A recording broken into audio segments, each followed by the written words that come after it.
ተወዳጁ የሐረግ ድራማ ከባድ ነገር ተፈጥሯል። ምንድነው?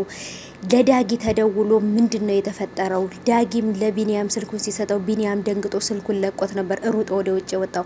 ገነት ምንድነው የተፈጠረው ብላ መቋቋም ነበር ያቃታት። ዳጊም ይዞ አስቀምጧታል። አሁንም ትወድቅና ሌላ ነገር ይፈጠራል ብዬ ነበር። ግን ደግሞ ምንድነው የተፈጠረው? ማን ነው ምን የሆነው? ማን ነው የሞተው የተጎዳው?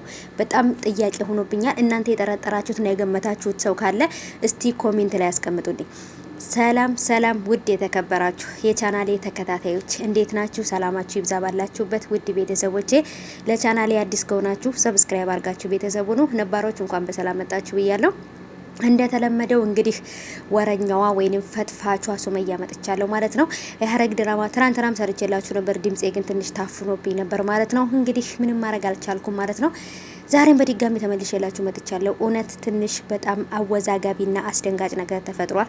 እሱም ደግሞ እንግዲህ ምንድነው መጨረሻ ላይ አካባቢ ማን ነው ምን የሆነው? ማን ነው ለዳግም ደውሎ የሆነ ነገር እንደተፈጠረ የነገረው? ኤፍራታ፣ ናታን፣ ጽዮን ወይንስ ቤዛ? ማን ነው ምን የሆነው? ከቢኒያምና ከዳጊና ከገነት ውጭ ያሉ ሰዎች ምንድነው የሆኑት? በጣም ጥያቄ ተፈጥሮብኛል። ምክንያቱም እዚህ ጋር መርማሪው አለ፣ እዚህ ጋር ናታን፣ ኤፍራታና ጽዮንና ቤዛ፣ እነዚህ ሰዎች ብቻ ናቸው አሁን ላይ። ከነዚህ ሰዎች የሆነ ሰው እንደሆነ ነው የጠረጠርኩት። ምክንያቱም በጭራሽ ያፌት ምንም ሊሆን አይችልም ብዬ ነው የማስበው። አላቅም ብቻ ግን የእናንተን እስኪ ሀሳባችሁን ኮሜንት አስቀምጡልኝ። እኔ ማን ነው ብዬ ለመጠርጠር በጣም ግራ ገብቶኛል። መርማሪው ፖሊስም ደግሞ ኤፍራታንን ወደ ያፌት ወደ ቢሮ ይዟት እየሄደ እንደሆነና የሆነ አዲስ የጀመረው ጨዋታ ወይንም አዲስ የጀመረው ነገር እንዳለ አዲስም ደግሞ መጥፎ ነገር እያሰበ እንደሆነ ነው አዲስ ነገር ለናታን የነገረው። አያደርገውም ይሄ ክፉ ጨካኝ እያለ በጣም ብዙ ነገር እያደረገ ነው። ይሄን ነገር ያደረገው ደግሞ ኤፍራታ ነው ወይ የሆነ የሐሰት ወረቀት አስፈርሟት እሷንም እንጠሮጦስ የሚያስገባት ነገር ሊያሰራት ይችላል ብዬ አስባለሁ። ምክንያቱም ኤፍራታንና ናታን አንድ ላይ ሆነው ሊያጠቁኝ ነው የመጡት።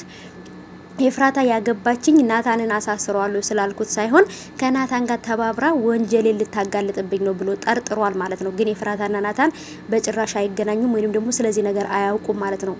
ኤፍራታንም ናታን እንደዛ ነገር ውስጥ እንደገባ አታውቅም። ናታንም ደግሞ ኤፍራታ እንደዛ ነገር ውስጥ እንዳለች አያውቅም ማለት ነው። በጣም ከባድ ነው።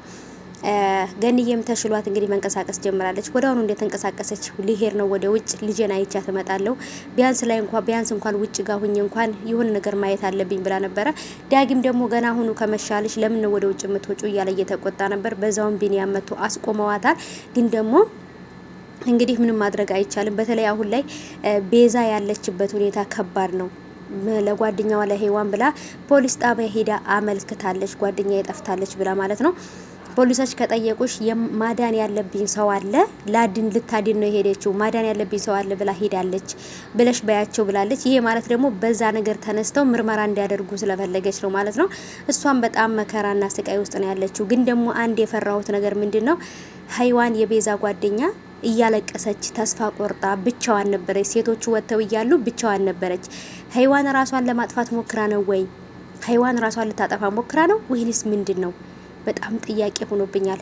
እናንተ የጠረጠራችሁት ወይንም ደግሞ የገመታችሁት ሰው እከሌ ሊሆን ይችላል ብላችሁ ያላችሁት ሰው ካለ እስቲ በኮሜንት ብቻ አሳውቁኝ ማለት ነው። እኔ ይሄ ሰው እከሌ የሆነ ነገር ሆኗል ማለት አልቻልኩም። ምክንያቱም የሆነ ነገር ምንም ሳይናገሩ ነው መጨረሻ ላይ የደረሰው ወይንም ደግሞ ድራማ ያለቀው ማለት ነው። ትንሽ አወዛጋቢና አስደንጋጭ አለ። ይሄንን ልጅ ደግሞ መርማሪው ፖሊስ እየፈለገው ነው። ከቤዛ ምንድነው የሚፈልገው?